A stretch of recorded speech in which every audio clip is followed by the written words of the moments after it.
Imagine being sent on a mission where your goal is not just to fight a monster, but to descend into the land of the dead itself, a place from which no living soul has ever returned.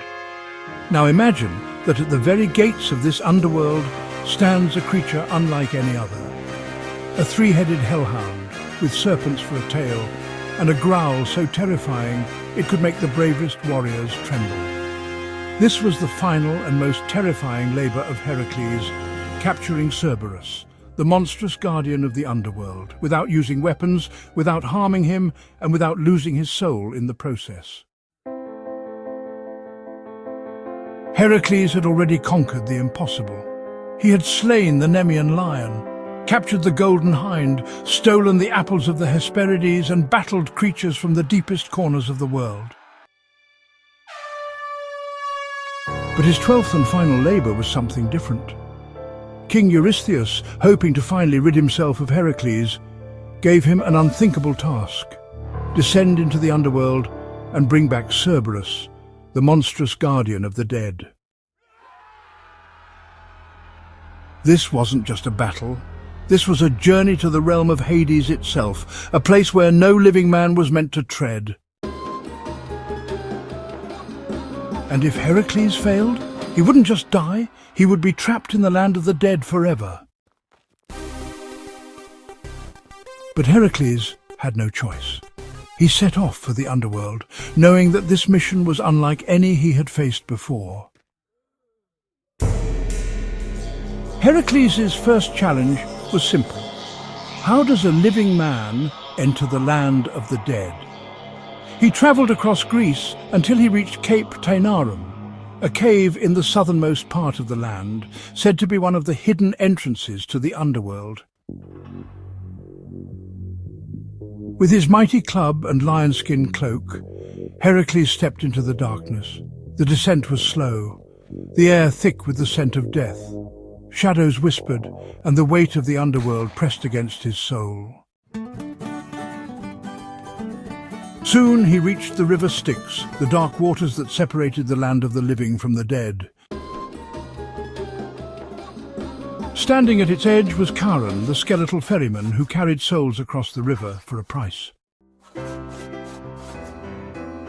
Ordinary men needed a coin to cross, but Heracles was no ordinary man. His presence alone sent a tremor through the underworld. Charon hesitated. This was no soul, but a living warrior, a force of nature. Whether out of fear or awe, he ferried Heracles across without payment. For the first time, a mortal had entered the realm of the dead. As Heracles walked through the ghostly fields of Asphodel, he saw shades of the dead, kings, warriors and fallen heroes, all trapped in the afterlife, watching him in silence. But there was no time for hesitation. He marched straight toward the throne room of Hades, the god of the underworld himself. Hades, ruler of the dead, watched as this living warrior approached. Few mortals had ever dared speak to him, and fewer still had left alive. "Why have you come, son of Zeus?" Hades asked, his voice echoing through the chamber. Heracles stood firm. "I have come for Cerberus." The room fell silent. Hades could have struck him down. He could have cursed him, trapped him, or sent him to wander the underworld for eternity. But instead he smiled. "You may take him," Hades said, "if you can subdue him without weapons." Heracles nodded. He had fought countless beasts, but this would be a battle of pure strength. Deep within the gates of the underworld, Cerberus awaited. At the very gates of the underworld, Heracles faced the monstrous guardian of Hades. Cerberus was unlike any beast he had ever seen. 3 massive heads, each with snapping jaws that could tear through stone. Serpents coiled around his body, their fangs dripping with venom. A tail that ended in a live dragon hissing and striking at the air. And worst of all, he felt no fear. Heracles lunged forward. The first head snapped at him. He dodged. The second head roared, its breath like fire. The third lunged, and this time Heracles grabbed it by the throat. He wrapped his arms around the beast's massive neck and squeezed with all his divine strength. Cerberus thrashed, his serpent tail whipping and his claws tearing at Heracles' flesh, but the hero did not let go.